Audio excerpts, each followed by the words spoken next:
What's going on, guys? Steel here. I'm going to try and make this video brief. I've got quite a few questions to answer.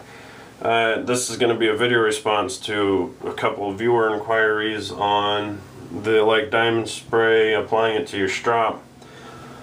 So the first two questions I'm going to answer that were asked was which what kind of technique do you want to use when you're stropping using the diamond spray, and also how much do you want to apply when you first get your strop.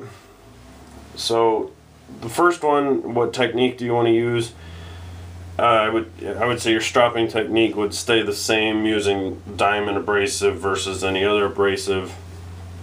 The really only difference in diamond is that based on its shape, the actual shape of diamond, it cuts more aggressively. So not really necessary for you to change the way you strop. The diamonds just offer that advantage of leaving an aggressive edge due to the way they cut. So you just want to use your same technique for stropping, kind of like I've covered in some of the other videos, matching up your edge angle as much as you can and not using too much pressure or too high of an angle. The second question was how much spray do you want to apply to your strop, and also as well as how long will it last before you need to reapply. So when you first get a strop, I would just say you want to, well, for one, follow the instructions in the bottle, shake it up well, and when you're first applying, I would make sure you used enough to coat your strop, but I don't think you want it just drenched or dripping. You want to finely cover it. And just from my personal experience, getting too much compound on the edge actually seems to, I have troubles with wanting to dull the edge, and I think it's because there's too much compound built up and it actually rolls up over the apex of your edge. I'm not exactly sure what's going on, but I think that's what's happening. And so I just figured I'd show you guys. For one, these misters work pretty well. I wish they maybe would have been able to refine the surface area that it's covering to smaller, just because you get a lot of waste on either side. But just for demonstrative purposes, I'll show you. You can see it's a real fine mist. I would just maybe do that once, twice, cover both sides of the strop, and let it dry. You want to let it dry, and I don't know, in my personal use, letting it dry for about 5 minutes seems to be adequate to where I can start stropping. And the other part of the question, how long does it last before reapplying? I think that's going to vary somewhat depending on the size of the blades you're stropping and how much you strop them.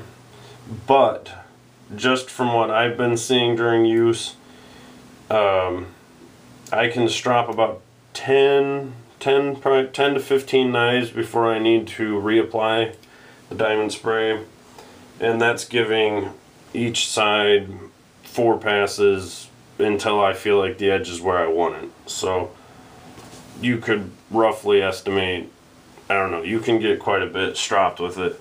And also, you don't really need to reapply a ton of compound again.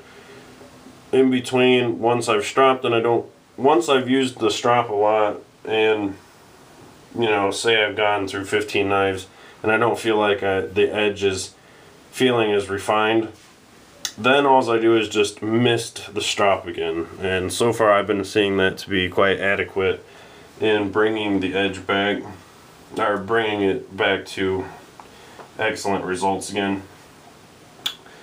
And another question was, can you apply it to any good leather, and is there a big difference with kangaroo leather?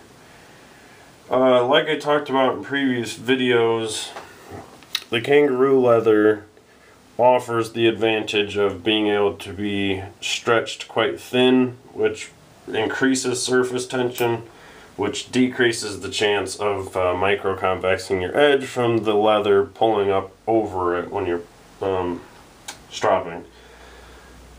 That's probably the biggest advantage. Also, from what I've gathered, some people have told me that the leather also has the ability to help realign your edge a little better. So that makes sense. The leather kind of pulls the deformations that degrade your edge, straightening it a little more again. So that I'm not like a strop expert or anything. What I've gathered with can you use any good leather, what I've understood to properly make a good like cow leather strop is you want to case the leather, which is where you dampen it, let it dry, then you use a rolling pin or a heavy amount of rolling to roll it down nice and flat. And I guess casing the leather brings out the natural silicate in it, which is a real fine abrasive that's found in the leather.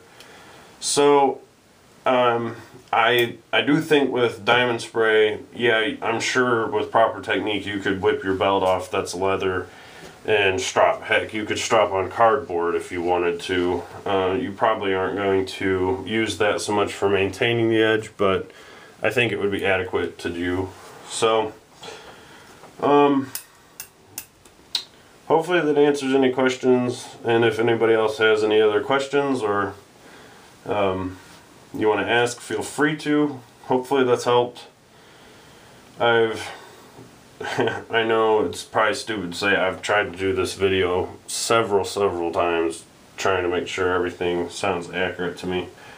So hopefully that helps. Thanks for watching, guys. Thanks for your continued support. I really appreciate it. And I'll see you in the next video.